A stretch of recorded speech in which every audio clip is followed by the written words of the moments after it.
Bismillahirrahmanirrahim. Assalamualaikum warahmatullahi wabarakatuh.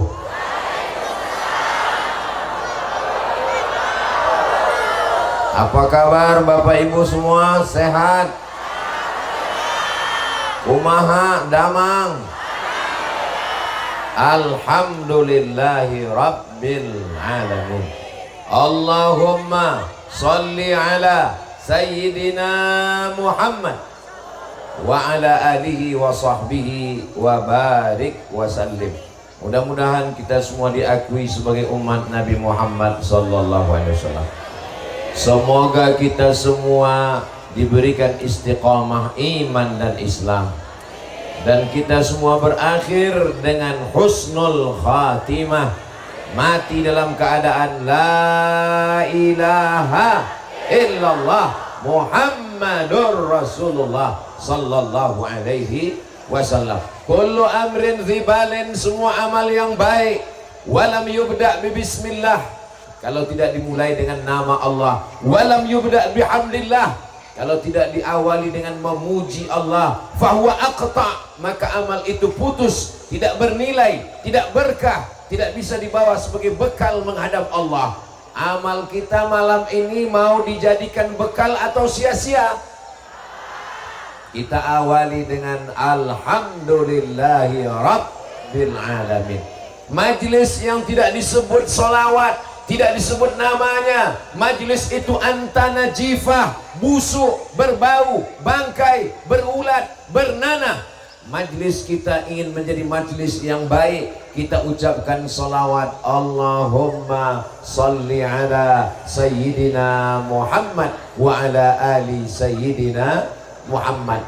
Laisa minna, tidak diakui sebagai umat Nabi Muhammad sallallahu alaihi wasallam.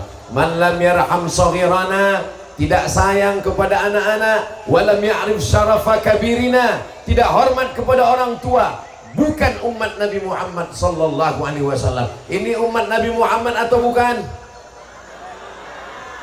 Bukan. Umat Nabi Muhammad sallallahu alaihi wasallam. Semua anak-anak saya sayangi. Mudah-mudahan semuanya menjadi mujahid fi sabilillah. Orang tua kita yang sama-sama kita hormati, kita muliakan, dimuliakan Allah Subhanahu wa taala. Keluarga besar, anak cucu Pangeran Sumedang, mudah-mudahan selalu terjalin silaturahim kita insya Allah. Hadir bersama kita Ketua Majelis Ulama Indonesia, para alim, para ulama, para kiai yang tak dapat saya sebutkan satu persatu, insya Allah semuanya dimuliakan Allah Subhanahu wa taala. Amin ya rabbal alamin. Mengapa dipisah perempuan dengan laki-laki? Karena majelis kita majelis ilmu, majelis kita majelis solawat, majelis kita majelis zikir. Dengan menyatunya ikhtilat, maka tidak jadi turun rahmat Allah. Kalau kita ikuti yang baik-baik, maka majelis kita ini mengundang turunnya rahmat Allah Subhanahu wa taala. Insya Allah turun rahmat kasih sayang Allah. Amin ya rabbal. Majtama'a qaumun, sekelompok orang berkumpul, yatsluna kitab Allah, membaca ayat Allah, membaca Al-Quran. Apakah sudah dibacakan ayat Quran? Wa yatadarasunahu fima bainahum, mengkaji isinya. Apakah sudah dikaji isinya? Insya Allah. Nazalat alaihimus sakinah, Allah membalas dengan 4. Yang pertama, turun ketenangan ke dalam hati. Apakah Bapak Ibu hatinya tenang? Dari bunyinya galau. Wasyat bihimur rahmah, mereka diliputi oleh rahmat Allah. Itulah mengapa kita jaga sunnah-sunnah, supaya turun rahmat Allah ke dalam hati kita semua. Amin. Hafat bihimul malaikah, mereka dikelilingi oleh para malaikat yang membawa rahmat untuk kita semua. Amin. Wa dzakarahumullahu fi man indah, mereka dibanggakan Allah kepada para malaikat. ketika besok subuh malaikat yang menjaga kita malam ini menghadap Allah Subhanahu wa taala, Allah bertanya bukan karena Allah tidak tahu, Allah Maha tahu. Allah cuma ingin kasih tahu kepada orang yang tidak tahu dan tidak mau tahu. Hai malaikat, apa yang mereka lakukan tadi malam? Mereka ramai berkumpul ya Allah. Di mana? Di mana ini? Di Sumedang. Apa yang mereka lakukan? Nonton Real Madrid Barcelona.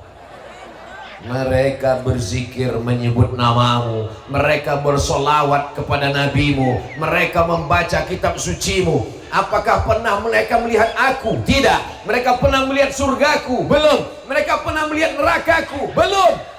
Bagaimana kalau mereka pernah melihat aku, melihat surgaku, melihat nerakaku? Tentulah mereka lebih hebat, lebih dahsyat, lebih banyak, lebih ramai. Insya Allah majelis kita ini termasuk yang dibanggakan Allah kepada para malaikat, insya Allah. Amin ya Rabbal. Dulu ketika Allah ingin menciptakan manusia, apa kata malaikat? Ataj'alu fiha, untuk apa engkau ciptakan manusia? Ataj'alu fiha may yufsidu fiha, mereka akan buat kerusakan. Wa yasfikud dima, mereka akan menumpahkan darah, mereka akan berkelahi dan berperang, mereka akan ghibah dan namimah. Tapi malam ini tidak ada ghibah, tidak ada bicara aib orang, tidak ada menumpahkan darah. Mereka berkumpul mengagungkan asma Allah, membacakan simtud durar, memuji Rasulullah. Majlis kita majlis zikir, majlis kita majlis fikir, majlis kita majlis watawasau bil haq watawasau bis sabr. Mudah-mudahan kita semua selalu istiqomah insyaallah. Amin ya Rabbal alamin. Hari jadi Sumedang yang ke-446. 446 tahun itu kira-kira lama atau sebentar? Kalau bersama kamu tidak lama, Besti. Jadi kalau ada orang mengatakan peradaban Belanda lebih hebat, peradaban Jepang lebih hebat, ternyata Sumedang juga punya peradaban yang lama, sudah berabad-abad. Betul? Kita dijajah Belanda bukan karena kita bodoh. Kita dijajah bukan karena nenek moyang kita tinggal di hutan, di pohon kayu. Bukan karena tidak punya peradaban, tapi karena mau diadu. Maka jangan mau diadu, karena yang mau diadu cuma. Kalau mau diadu berarti disembelih hari raya Idul. Nyambung semua. Kita punya kesultanan yang hebat-hebat. Ustadz Abdul Somad, ini Sultan Sumedang. Itu fotonya dulu ketika disambut di tanah suci Makkah Al-Mukarramah. Beliau disambut sebagai seorang sultan, punya kekuasaan sebelum ada Indonesia. Kapan Indonesia merdeka dari Belanda?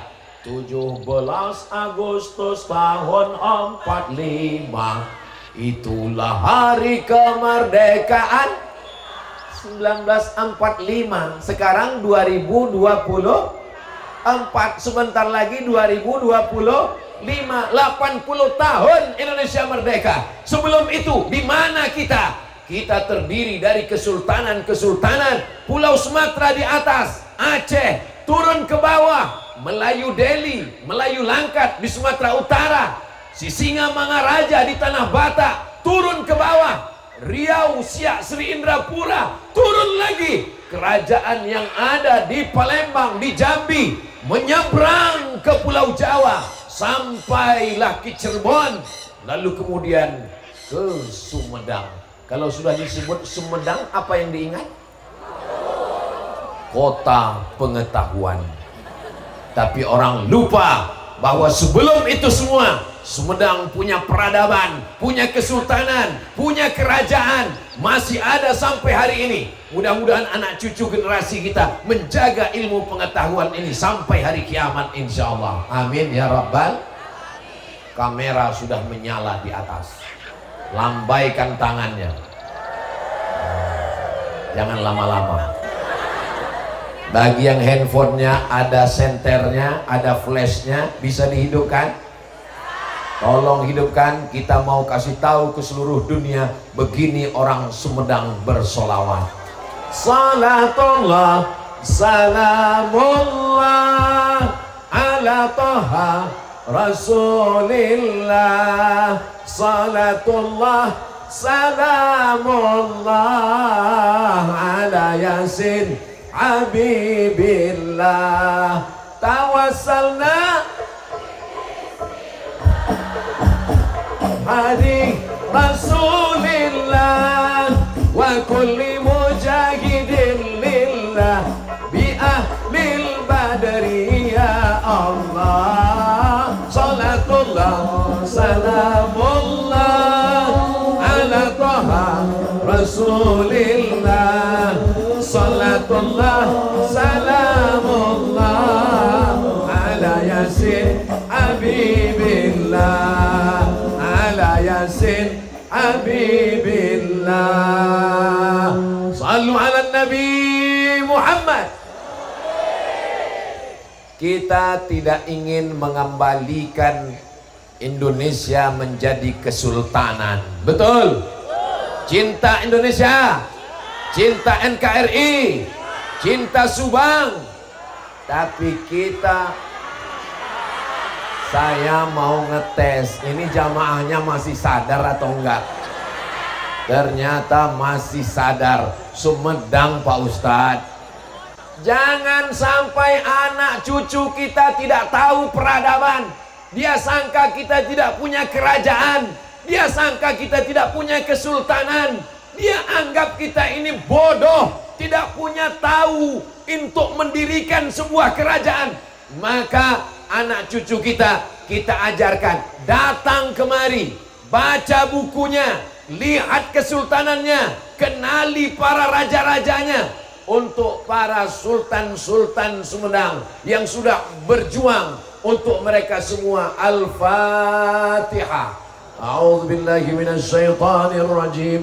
Bismillahirrahmanirrahim. Alhamdulillahi rabbil alamin. Ar-Rahmanir Rahim. Malik yaumiddin. Iyyaka na'budu wa iyyaka nasta'in. Ihdinas siratal mustaqim. Siratal ladzina an'amta 'alaihim ghairil maghdubi 'alaihim waladdallin. Amin. Apakah Fatihah yang kita baca itu sampai ke mereka? Sampai. Yakin? Yakin. Memang ada SMS-nya? Bagi yang tidak percaya bahwa Al-Fatihah sampai kepada orang meninggal, nggak usah marah. Betul? Jadi kalau ada di sini yang mengatakan, apa itu Abdul Somad ngajak baca Al-Fatihah untuk sultan-sultan, apa sampai? Yang nggak percaya, saya nggak marah, cuman mau minta nama lengkapnya aja supaya nanti kalau dia meninggal saya kirim. Kalau nggak sampai, cepat-cepat kasih kabar. Betul? Ini kan masalah alam ghaib. Ini kan masalah sesuatu yang tidak kelihatan. Apakah malaikat yang mengawal kita malam ini bisa dilihat? Tidak. Apakah kalau kita mati masuk ke alam barzah, malaikat mungkar nakir pernah ada rekaman CCTV-nya? Tidak. Apakah kalau kita nanti mati masuk surga atau masuk neraka, sudah ada yang kembali memberikan laporan buat video pendeknya? Belum ada. Apakah Allah yang disembah sudah ada pernah melihatnya warnanya hitam putih, tinggi pendek, gemuk besar kecil? Tidak ada. Itu semua adalah iman kepada Allah. Asyhadu an la ilaha illallah wa asyhadu anna Muhammadan. Sekarang gerakan ateis luar biasa. Mereka mengatakan tidak ada Tuhan. Sekarang kalau masih muda, masih sehat, mau ingkar, mau ngejek agama, mau ngejek Habib, mau ngejek alim ulama, nanti sampai masanya kau akan tua, terbaring di rumah sakit. Di saat itu barulah kau sadar bahwa kau tidak punya daya dan upaya. La haula wala quwata illa billah. Saat itulah baru menetes air mata. Azan berkumandang, terdengar dari menara masjid, masuk menembus jendela rumah sakit. Ayyalas salam,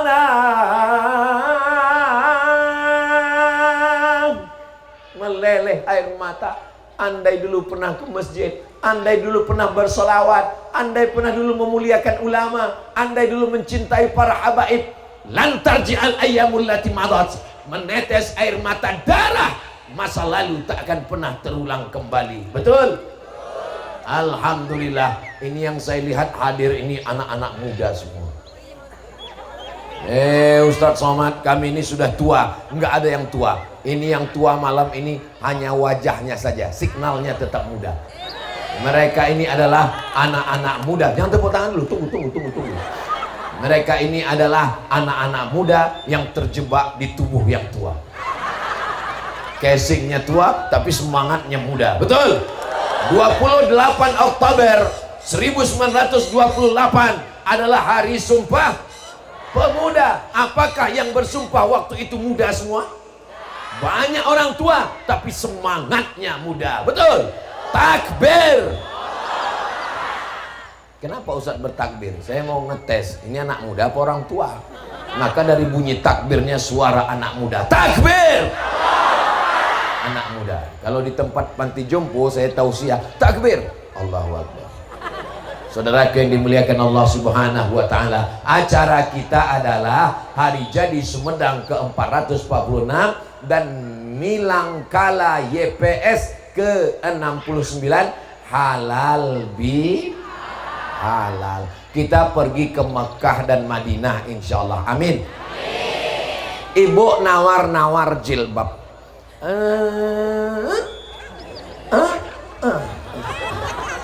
Nggak pakai bahasa Arab, nggak pakai bahasa Sunda, nawar 50 rial, 45 maksudnya. Lalu kemudian setelah terjadi tawar menawar, pedagangnya akan mengatakan dan ibu akan bertanya, bapak akan bertanya, halal? Halal? Haji, halal. Apa maksudnya?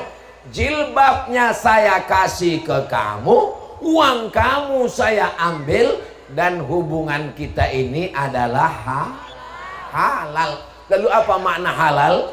Tidak lagi ada ikatan, tidak lagi ada sangkutan, tidak ada lagi yang merusak hati dan pikiran. Kalau selama ini kita bermusuhan, halal apa haram? Haram. Kalau selama ini kita kelahi, halal apa haram? Haram. Kalau selama ini kita ghibah, namimah, mengejek, bicara aib orang lain, halal apa haram? Haram. Maka dengan halal bihalal ini plong, lepas semua. Halal bihalal artinya 3. Pertama, mencairkan yang beku. Sudah cair atau belum? Nah, belum. Ini bukan, nggak ada hubungan sama THR. Maksudnya hati yang membeku sudah mencair. Amin. Yang kedua, mengurai yang kusut. Yang selama ini kusut, ruwet, ribet, sulit, jelimet, payah, sudah terurai. Betul? Yang ketiga, menyambung yang putus. Sudah disambung? Astagfirullahaladzim. Apa maksudnya putus Pak Ustadz? Zilatu. Maka nanti kalau ada undangan halal bihalal, datang atau enggak datang? Datang. Halal bihalal RT, datang. Halal bihalal RW, datang. Halal bihalal Kades, datang. Tingkat kabupaten kota, datang. Yang penting ada makan. Yang penting ada nilai amal solehnya insyaallah. Amin ya rabbal. Ada baca Qur'annya. Sudah baca Qur'an? Sudah. Ada kata sambutannya. Sudah ada kata sambutan? Sudah. Saya biasanya datang acara halal bihalal, kata sambutan dari tokoh masyarakat, kata sambutan dari kata sambutan. Sudah jam 12 malam baru dipanggil. Berikut ini mari kita dengarkan tausiah. Tapi di Sumedang begitu sampai langsung tausiah. Enggak ada pakai kata sambutan. Rupanya saya datang belakangan.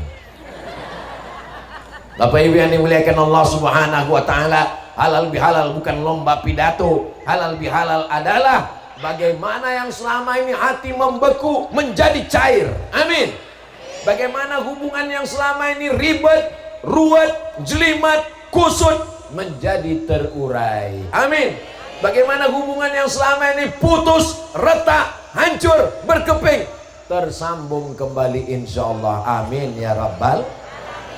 Kalau kaca jatuh ke batu masih bisa direkat, kalau galah patah masih bisa disambung. Tapi kalau sudah hati yang sakit, kemana obat akan dicari?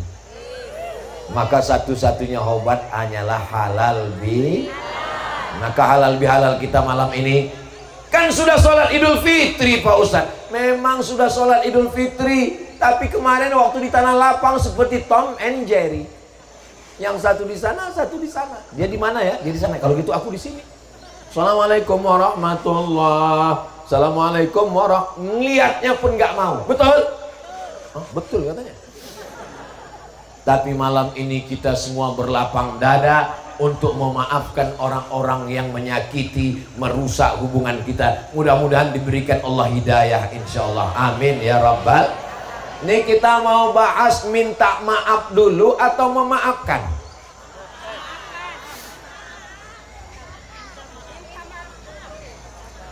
Sulit kalau saya ikut orang banyak. Jadi kalau gitu saya yakinkan diri saya sendiri. Kalau gitu minta maaf dulu kita bahas ya. Oke? Janji? Bisa dengar baik-baik? Jangan ada dusta di antara kita. Nabi pada hari Rabu naik ke atas mimbar. Hari apa? Meninggalnya hari apa? Hari Senin. Naik ke atas mimbar hari Kamis, Jumat, Sabtu, Ahad, Senin. Nabi naik ke atas mimbar. Mudah-mudahan panjang umur, sehat badan, kita bisa melihat mimbar Nabi di kota Al-Madinah Al-Munawwarah.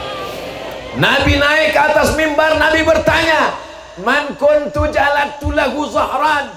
Siapa yang pundaknya pernah kena cambuk saat aku mencambuk kuda, ternyata dia ada di balik sana, ujung cambuk kena ke pundaknya, dia merasa sakit dan ingin membalas. Hadza zahri, ini pundak saya, falyastaqid minhu, silakan balas.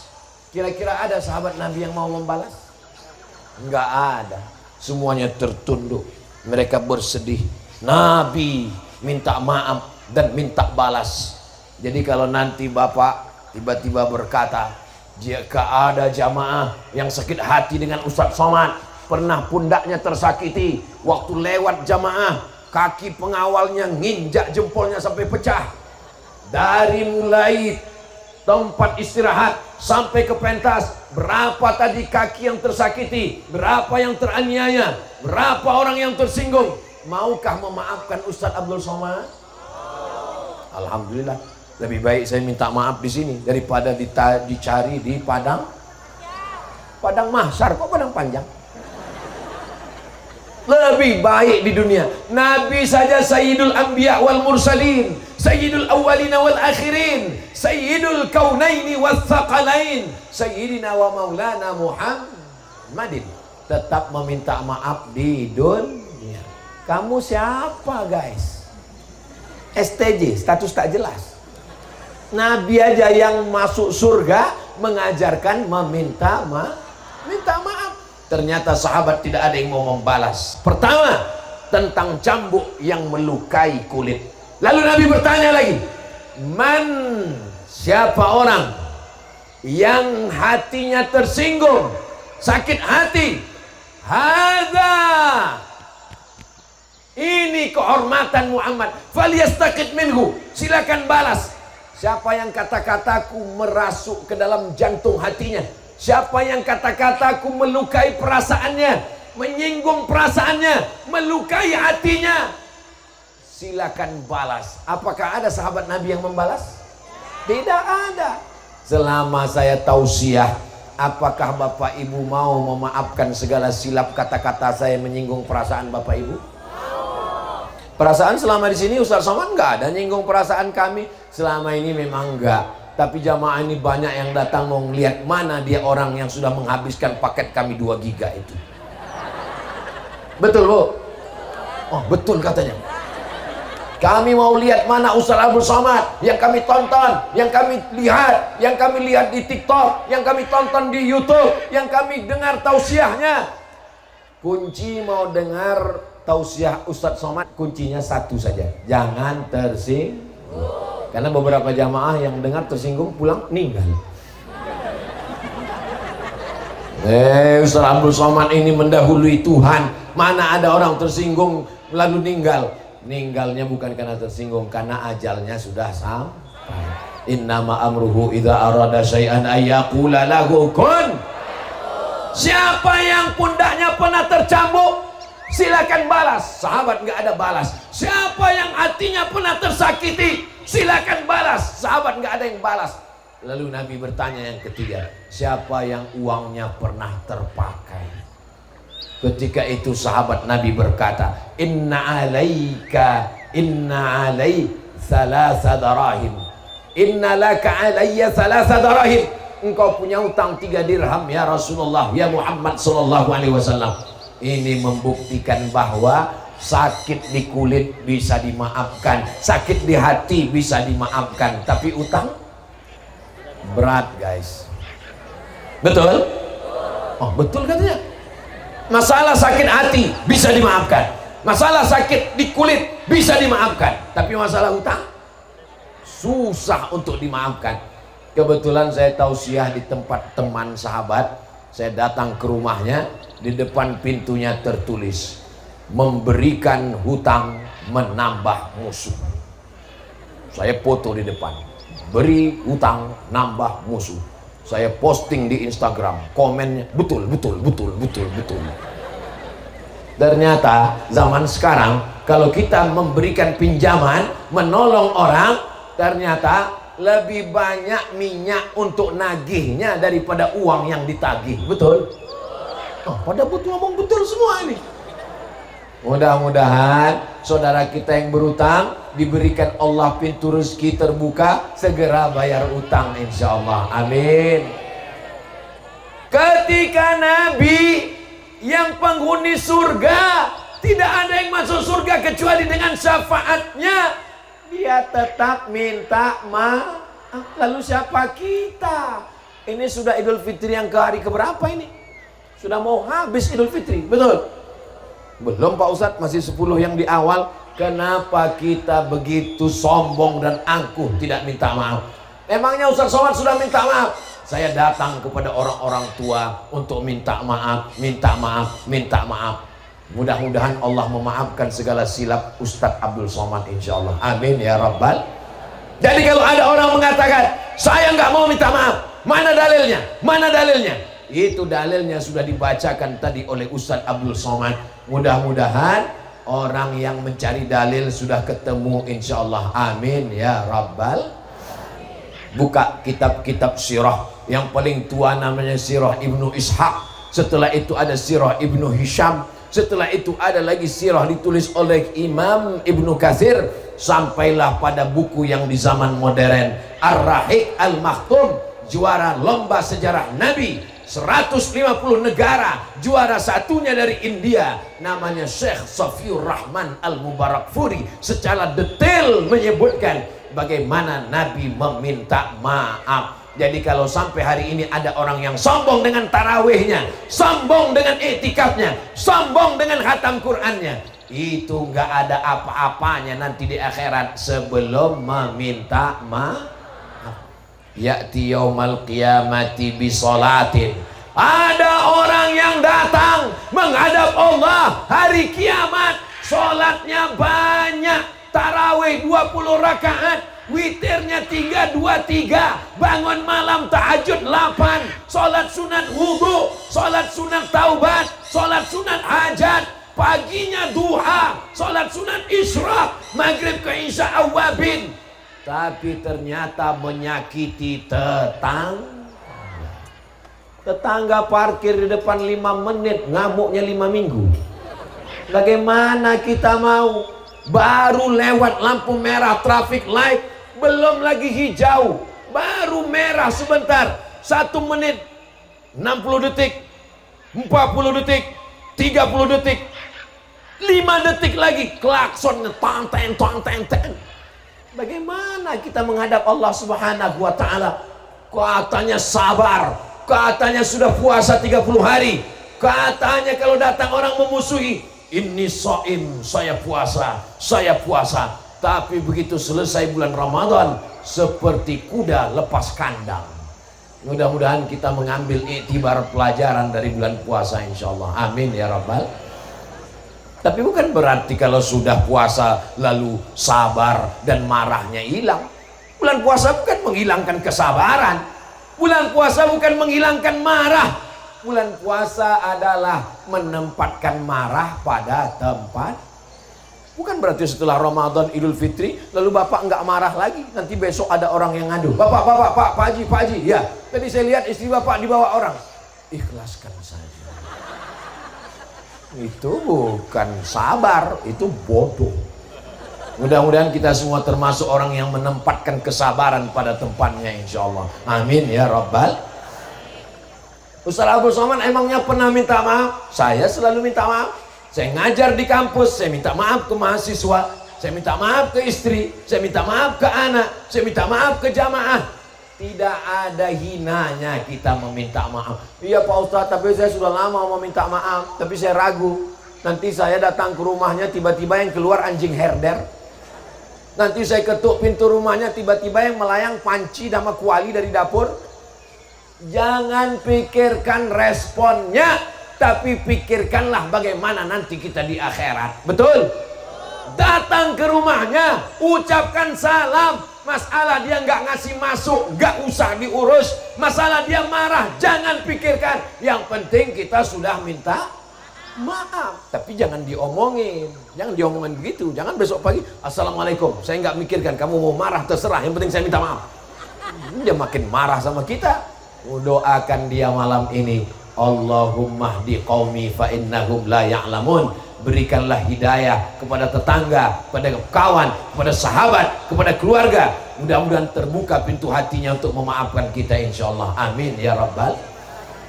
Sallallahu ala Muhammad sallallahu alaihi wasallam. Sallallahu ala Muhammad sallallahu alaihi wasallam. Ya Nabi salam alaika, ya Rasul salam alaika, ya Habibi salam alaika, salawatullah alaika. Apakah minta maaf mesti nunggu Idul Fitri? Siapa bilang nunggu Idul Fitri? Yakin betul malaikat maut nunggu Idul Fitri. Kalau sudah mati malam Idul Fitri, sebelum sholat Id pun sudah mati. Lalu kenapa orang minta maaf saat Idul Fitri? Karena di Ramadan kemarin dosanya sudah diampunkan Allah. Amin. Setiap malam, Allahumma innaka afuwan tuhibbul afwa fa'fu anna. Itu doa yang ditanyakan oleh Sayyidatina Aisyah Ummul Mukminin kepada Sayyidina Maulana Muhammad sallallahu alaihi wasallam. Ya Rasulullah, seandainya aku berjumpa dengan malam Lailatul Qadar, apa doanya? Allahumma ya Allah, innaka afun, engkau maha pemaaf, tuhibbul afwa, kau cinta kepada maaf, maafkanlah segala silap salah dosaku. Insyaallah dosa kita kepada Allah sudah diampunkan saat Ramadan kemarin insyaallah. Astaghfirullah Rabbal baraya, astaghfirullah minal khataya, Rabbi zidni ilman nafi'an wa wafiqni amalan salihah. Saya tanya tapi nggak usah dijawab. Bapak sudah minta maaf ke istri, nggak usah dijawab. Ibu sudah minta maaf ke bapak. Saya sudah banyak dapat videonya kemarin dikirim. Makhluk terkuat sedang minta maaf.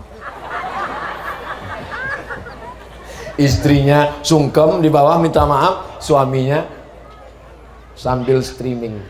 Paling sore diulang lagi kan. Tidak begitu dengan wanita-wanita solehah yang ada di Sumedang. Orangnya baik-baik semua insyaallah. Amin ya rabbal alamin. Bapak-bapaknya soleh-soleh, ibu-ibunya solihah-solihah. Doakan anak-anak kita, mudah-mudahan yang belum berjodoh diberikan jodoh yang baik-baik. Banyak sekali yang belum ketemu jodoh.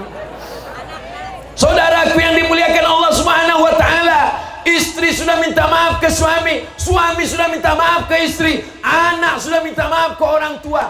Apakah penguasa-penguasa sudah minta maaf kepada rakyatnya? Bapak kepala desa, satu desa ada rakyatnya 1000 orang, lalu nanti di akhirat sholatnya diambil, puasanya diambil, zakatnya diambil.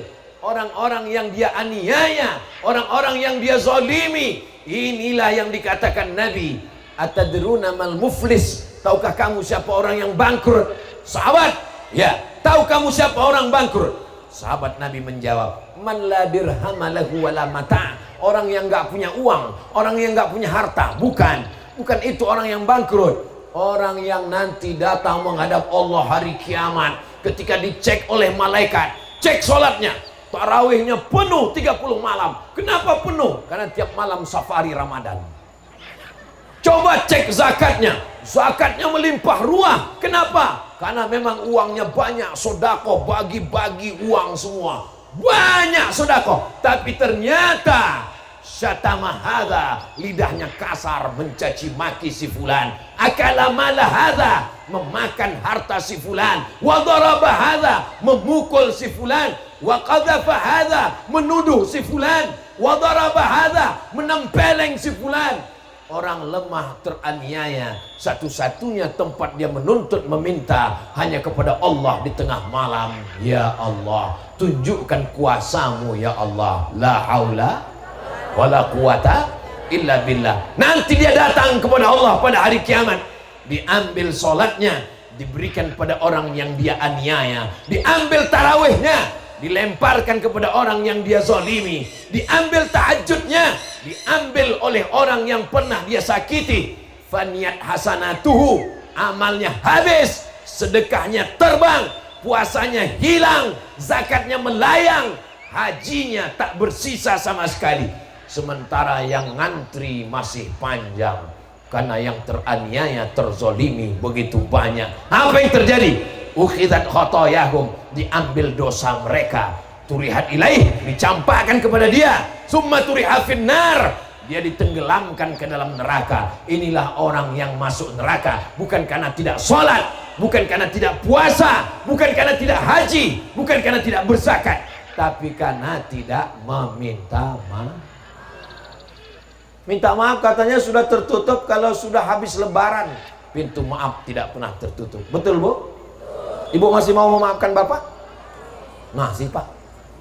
Bapak masih mau memaafkan Ibu? Masya Allah. Saya kalau ngelihat ke sana, saya pikir Bapak semua. Ternyata ada yang berjilbab. Mereka terjebak dalam situasi yang sulit.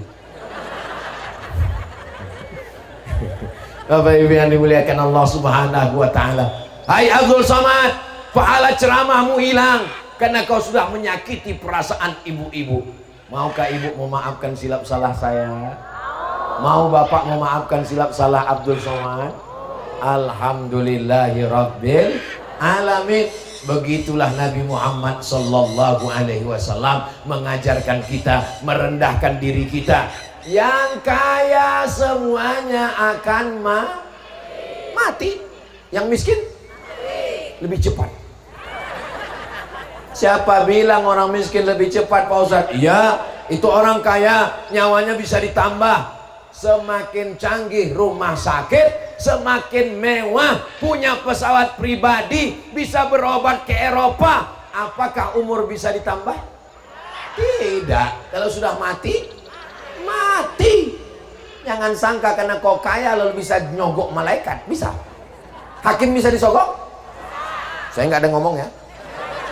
Tapi malaikat sampai hari ini nggak bisa disogok. Kenapa? Karena malaikat nggak perlu beli skincare. Malaikat tidak ada hawa nafsu. Untung Allah nggak kasih hawa nafsu sama malaikat. Bayangkan kalau malaikat itu punya hawa nafsu, maka malaikat pun akan disogok juga dan kita susah masuk surga. Betul? Oh, betul semua kata jamaah. Saudaraku yang dimuliakan Allah Subhanahu wa taala, mall pelayanan publik. Saya ngantri mau ngurus surat lahir anak saya, pakai masker, orang nggak kenal. Kayak Ustadz Somad ya, mirip. Ustadz kan bisa urusan mudah. Ustadz kan tinggal nunjukkan sejengkal. Apa yang sejengkal? Ini wajah sejengkal. Tapi kalau saya tunjukkan wajah saya tidak akan merasakan gimana sakitnya ngantri, guys. Ngantri. Gimana rasanya penderitaan saudara-saudaraku. Lama ngantri panjang. Begitu sampai di dekat urusan, apa yang membuat urusan ini begitu sulit, begitu susah, begitu payah, begitu lama? Ternyata yang lagi ngurus depan nembak musuh yang nggak mati-mati. Ustaz tahu dari mana? Saya intip komputernya. Sempat-sempatnya dia. Padahal dia makan dari uang negara, dari pajak rakyat. Betul? Kenapa Ustaz nggak ngomong di situ? Kalau saya ngomong gitu yang jadi tablik akbar jadinya. Saudara yang dimuliakan Allah Subhanahu wa taala. Kalau bisa dipermudah, kenapa dipersulit urusan orang? Bagaimana Nabi Muhammad dulu memudahkan urusan orang? Stempel dibuat di cincin Nabi, di kelingking. Supaya apa? Supaya urusan jangan dipersulit, susah. Mudah urusan. Coba kalau pejabat-pejabat yang ngurus urusan kita itu stempelnya di cincin. Ketemu di lampu merah, Pak ini. Stempel diletakkan di laci-lacinya dikunci. Lacinya dalam lemari, lemarinya dikunci. Lemarinya dalam kamar kantor, kantornya dikunci. Kantornya dikunci, dikawal pengawalnya, hilangkan kunci. Kebakaran, hilang berkasnya semua. Kita akan dituntut di hadapan Allah Subhanahu wa taala. Sekecil debu, sebesar ujung rambut, sebesar ujung jarum. Famay ya'mal mithqala dzarratin khairan yarah. Orang ngantri panjang urusan, begitu nanya, kok panjang bener ini ngantrinya? Pegawainya mana? Sholat duha. Sholat duha itu hukumnya apa? Sunat. Ngurus urusan orang hukumnya apa? Wajib. Orang bayar pajak, orang menjadi pelayan masyarakat, akan dituntut di hadapan Allah Subhanahu wa taala. Iya, tapi saya mau sholat duha. Sholat duha dulu di rumah. Berangkat jam 7. Maghrib jam berapa di Sumedang? Jam 6. Kalau begitu jam 6 sudah bisa sholat duha. Karena terbit matahari lewat 12 menit, jam 6.30 sudah bisa. Kalau di Pekanbaru jam 6.30 sudah bisa sholat duha. Usolli sunnatat duha raka'ataini lillahi ta'ala. Habis sholat duha, berangkat kerja di kantor, urus urusan orang banyak. Man yassara an mu'sirin, siapa yang memudahkan urusan orang, yassarallahu anhu yaumal qiyamah, dimudahkan Allah urusannya pada hari kiamat. Betul. Jangan heran kalau nanti matinya payah. Kenapa? Karena membuat urusan orang payah setengah, maka nanti matinya juga sakratul maut aja 3 minggu nggak mati-mati. Gara-gara apa? Suka mempersulit, membuat payah urusan orang. Yassiru, mudahkan. Wala tu'assiru, jangan persulit. Basyiru, berikan kabar gembira. Wala tunaffiru, jangan buat orang lari dari agama Allah Subhanahu wa ta'ala. Mudah-mudahan dibukakan Allah pintu hati dan pikiran, insyaallah. Amin ya rabbal. Kok Ustadz tiba-tiba ingat ini? Karena ingat pelayanan publik. Tapi saya yakin di Sumedang nggak begitu. Di Sumedang semua urusan mudah, insyaallah. Amin ya rabbal. Saudara yang dimuliakan Allah Subhanahu wa ta'ala, setelah selesai meminta maaf, sekarang kita bahas yang kedua, memaafkan. Ada paman Nabi, ini Bukit Uhud, ini Jabal Rumat, tempat pasukan pemanah, makamnya di sana. Dia bergelar singa Allah, Asadullah. Dia bergelar Sayyidus Syuhada, pemimpinnya orang mati syahid. Namanya Kalau Ustadz Somad nanya dalam ceramah, nggak usah dijawab. Kenapa? Karena nanti dia jawab sendiri. Saya belum pernah mendikte jamaah. Saya belum pernah ngancam-ngancam jamaah. Saya tidak termasuk orang yang suka melihat orang lain menderita. Itu sakit jiwa namanya. Ngetes jamaah, pas jamaah nggak tahu, wah bahagia. Itu namanya orang sakit jiwa. Namanya adalah Hamzah bin Abdul Muttalib. Telinganya digunting, dipotong. Hidungnya digunting, dipotong. Ditusuk dengan paku, dijadikan liontin buah rantai. Mereka mengejek, ini singa Allah, hidungnya sudah kami potong, telinganya musilat bihi. Bahasa Arabnya musilat bihi. Kalau bahasa Sundanya mutilation, dimutilasi. Jantungnya dibelah. Mereka ambil jantungnya yang berdegup, berdetak. Mereka kunyah. Yang mengunyah jantungnya itu bernama Hindun. Kalau kebetulan ada nama Ibu Hindun, mohon maaf ya. Itu Hindun yang dulu, bukan Hindun yang sekarang. Yang sekarang solihah. Hindun sebelum masuk Islam, karena dia bernazar, nanti kalau Hamzah meninggal, aku akan mengkunyah jantungnya. Yang membunuh, dia masukkan tombak. Mohon maaf. Dia masukkan tombak dari bawah sampai tembus ke tengkuk, dia goncangkan. Laki-laki yang membunuh itu namanya Wahsy. Siapa namanya? Wahsy. Ada di sini Pak Wahsy?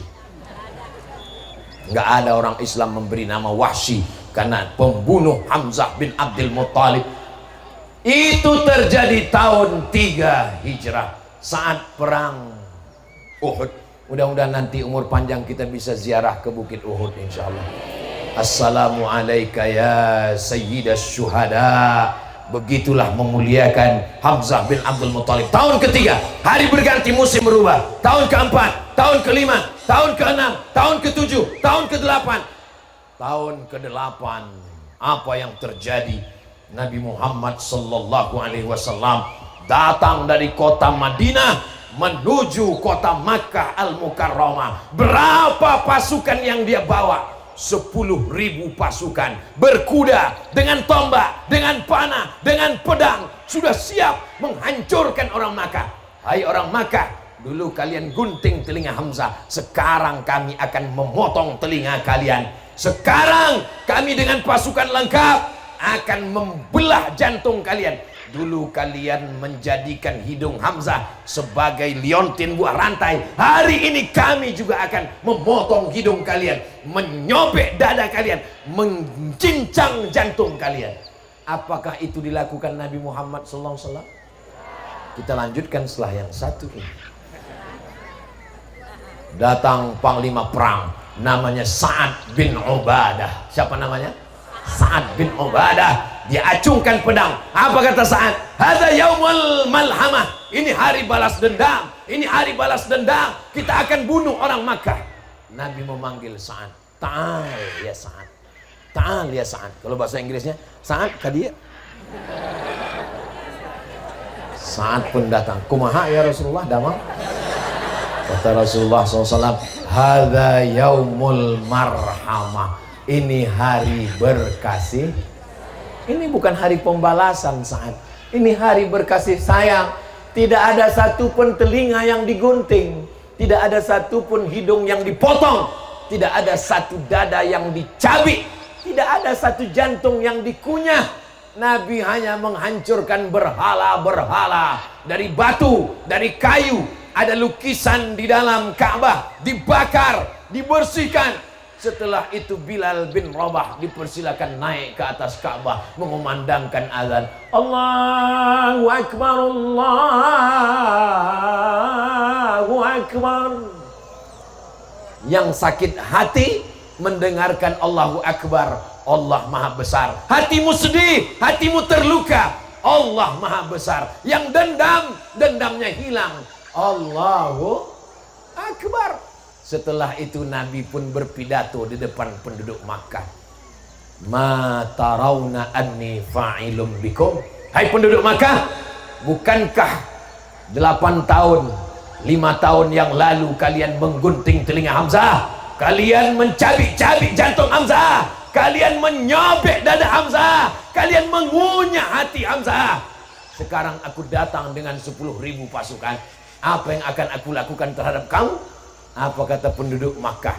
Akhun karim wabnu akhin karim.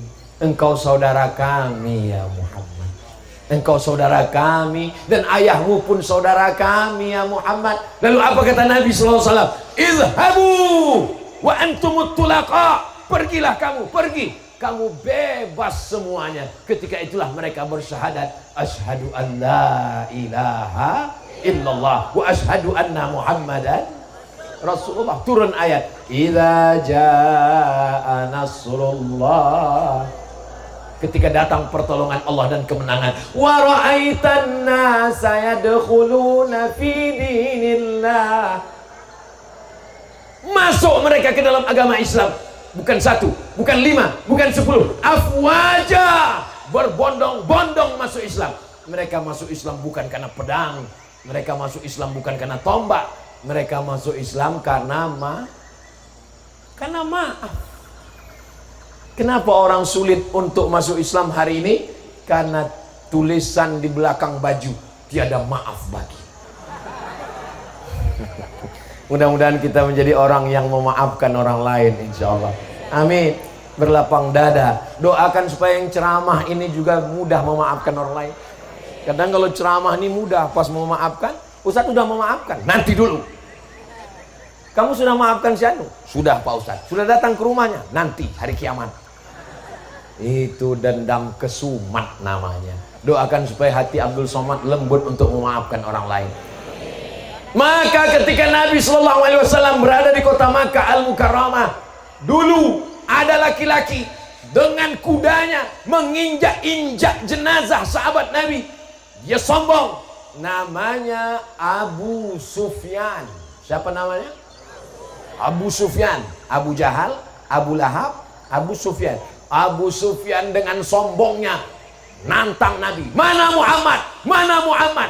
Nabi bersembunyi di atas Jabal Uhud. Lalu kemudian dia pun pulang. Ketika peristiwa itu terjadi, Nabi tidak mengganggu Abu Sufyan. Apa kata Nabi? Man dakhala baita Abi Sufyan fahuwa amin. Siapa yang masuk ke rumah Abu Sufyan, maka dia aman, tidak akan diganggu. Yang jadi pertanyaan, Wahsy kemana? Wahsy yang sudah memotong telinga Hamzah, hidung Hamzah, jantung Hamzah. Wahsy sekarang kemana? Ternyata Wahsy lari ke Taif. Dari kota Makkah ke Taif 100 km. Mudah-mudahan nanti kita ke Taif insya Allah. Amin. Setelah Nabi pulang ke kota Madinah, Wahsy pulang ke kota Makkah. Dia menyangka orang Makkah sudah nggak ada hidung sama telinga lagi. Dia lihat orang Makkah sehat walafiat. Muhammad tidak menggunting telinga kalian? Tidak. Muhammad tidak memotong hidung kalian? Tidak. Muhammad tidak menyobek jantung kalian? Tidak. Dia tidak mengganggu kami. Wahsy datang ke kota Al-Madinah Al-Munawwarah menjumpai Nabi Muhammad SAW. Dia laki-laki yang bertanggung jawab. Dia datang menemui Nabi SAW. Nabi bertanya, Anta Wahsy? Kamu Wahsy? Ya. Qatalta Hamzah. Kau yang sudah membunuh saudaraku, pamanku Hamzah. Ya. Nabi mendoakan Wahsy supaya menjadi orang yang beriman, yang takut kepada Allah Subhanahu wa ta'ala. Ini yang berat. Salat Nabi dengan salat kita sama atau enggak? Sama. Tarawih Nabi dengan tarawih kita sama. Bacaan Quran Nabi dengan bacaan kita sama. Yang susah itu apa? Maaf Nabi yang susah untuk kita laksanakan hari ini. Betul? Mudah-mudahan malam ini, besok malam, dan seterusnya hati kita menjadi orang yang pemaaf insyaallah. Amin. Lalu kemudian Wahsy pun pergi. Tapi Wahsy tetap melihat tangannya hitam, darah, karena sudah memotong telinga Hamzah, menggunting hidung Hamzah, menyobek jantung Hamzah. Dia merasa berdosa. Bagaimana cara Wahsy bertobat?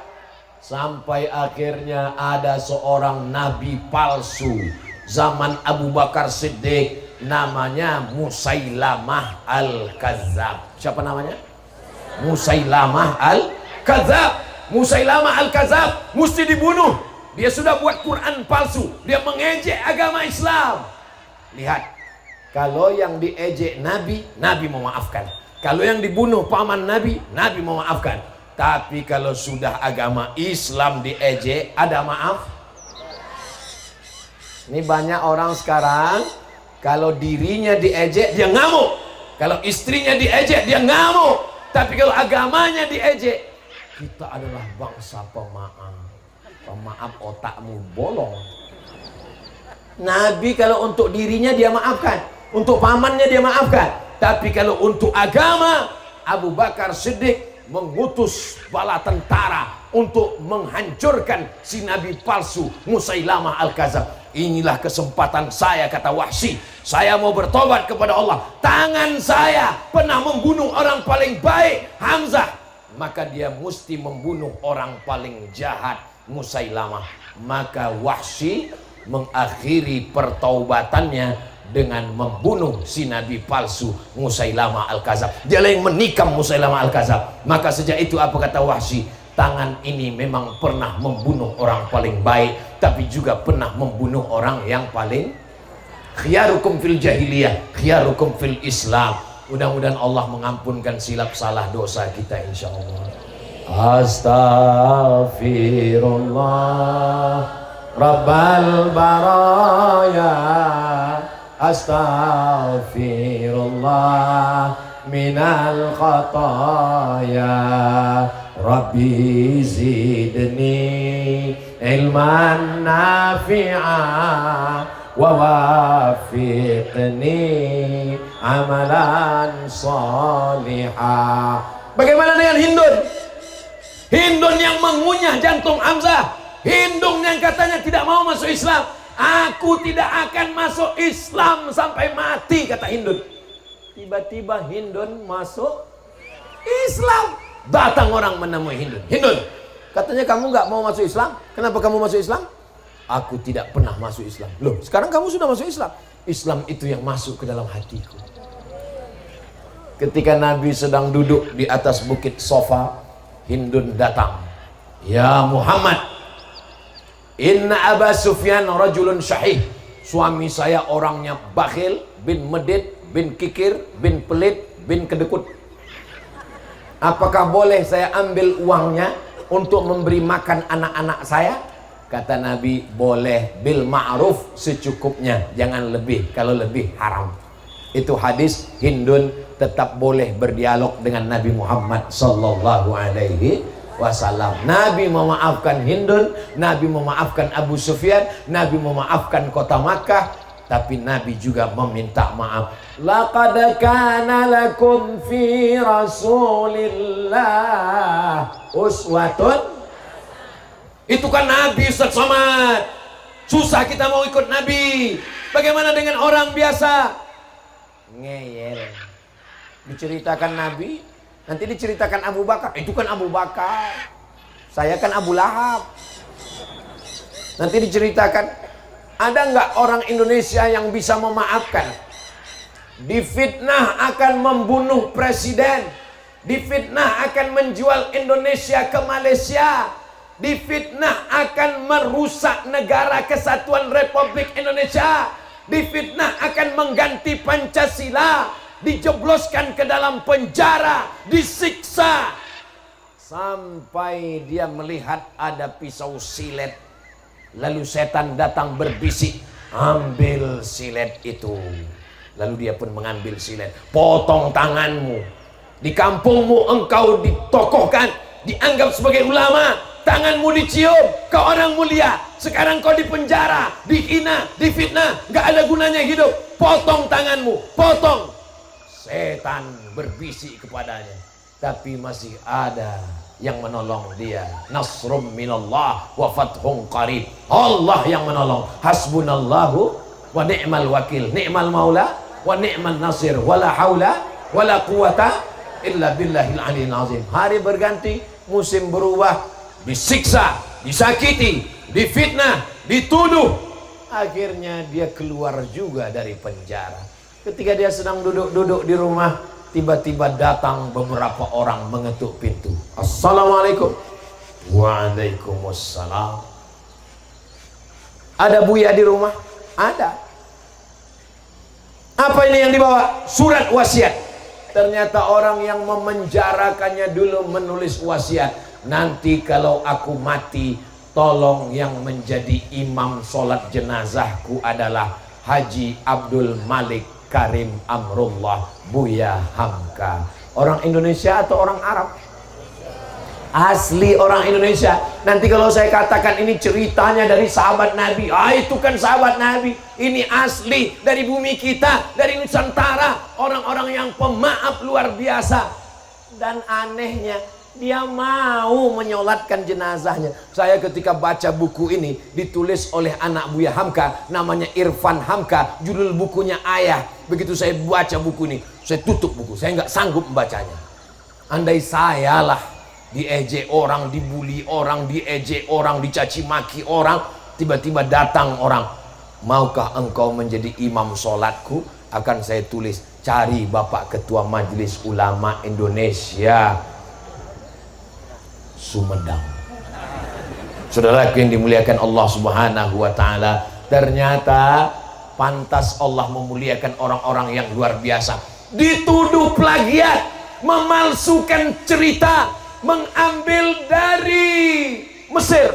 Ini Hamka pembohong, penipu, plagiat. Yang menuduh siapa? Dari lekra komunis.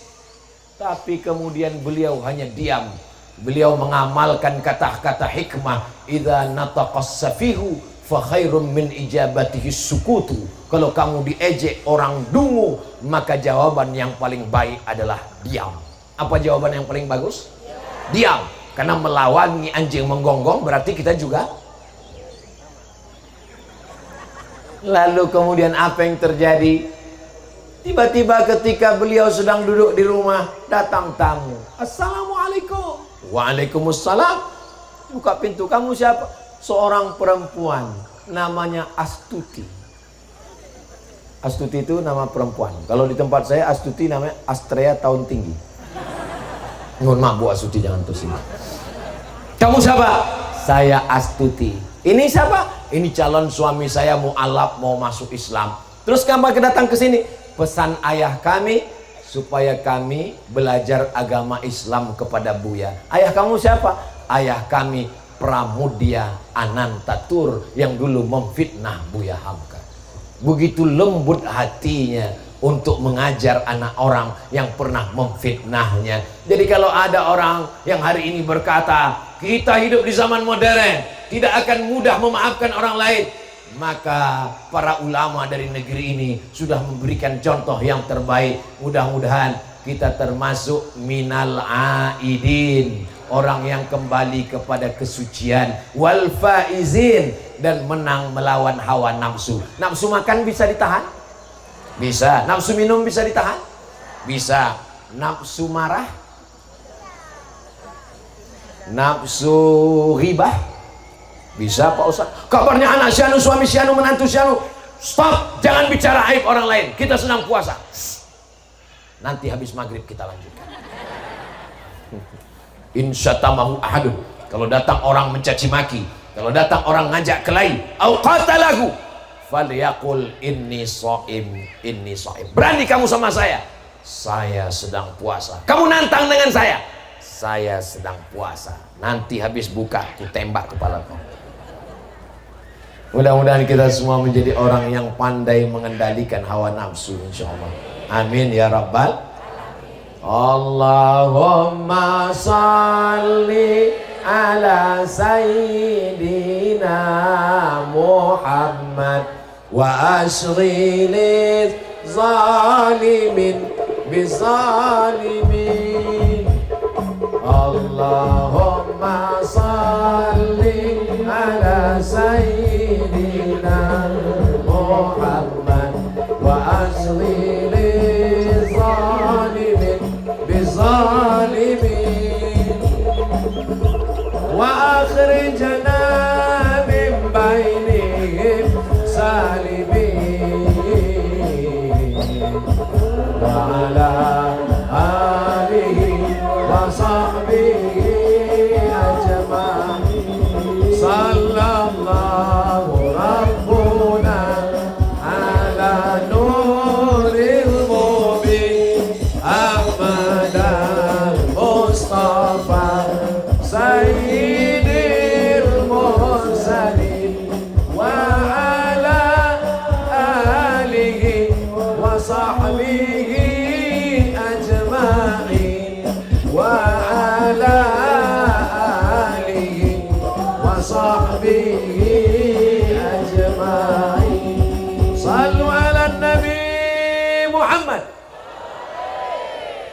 Apakah dendam itu kalau disimpan jadi emas?